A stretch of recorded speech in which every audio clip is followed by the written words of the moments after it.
Goeie. Wat ben je aan dan? Omroep Friesland, hè? Jazeker. Ja, ik sta naar mijn zoon daar. Aha.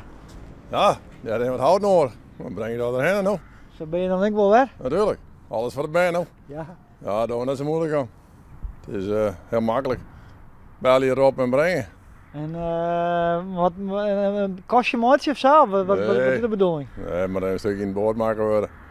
Ja, maar dat is helemaal nog. Oké. Ja, zo hard meegenomen. Zo leven die dat al en je nakken meer. Nou, heb met de paarden zien, hè? Oh ja. Dat liet die jonkie maar even noemen dat aan hem. Oh ja. Ja, zeg je dat wat? Is hem? Ja. Oh, daar is de zoon van? Ja, ik zei hem, kijk in het ruim omgaan. Ja. Oh. Ja, dat ben je nog aan. Hier is hem. Ja. Om een paar weken gaan we een wedstrijdje, dus meteen allemaal die boord. Ja. Wat voor wedstrijdje? Boordwedstrijd. Boordwedstrijd. Ja. Wie het hutste ken? Nee, wie het beste de visje kunnen vangen. Oh, En snoekvisje. snoekvisje. Ja. Daar werken mij, hè? Peer en Dido en mij. Had je de zoon? Ja, Natuurlijk. zeker. Ja. Je bent dan een duo? Ja, we winnen nooit, joh, maar een van de gezellige. En op waar uit het dan? Gewoon de Nee. visje niet, gewoon het bieten. Oh.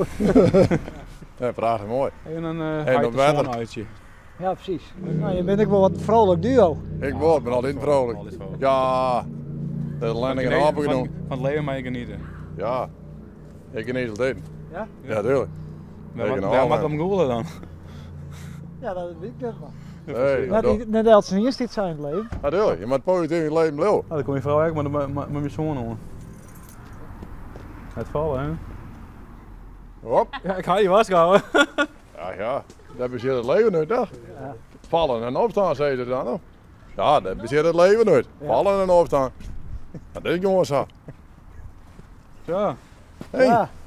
vriend. Dit is een kerel.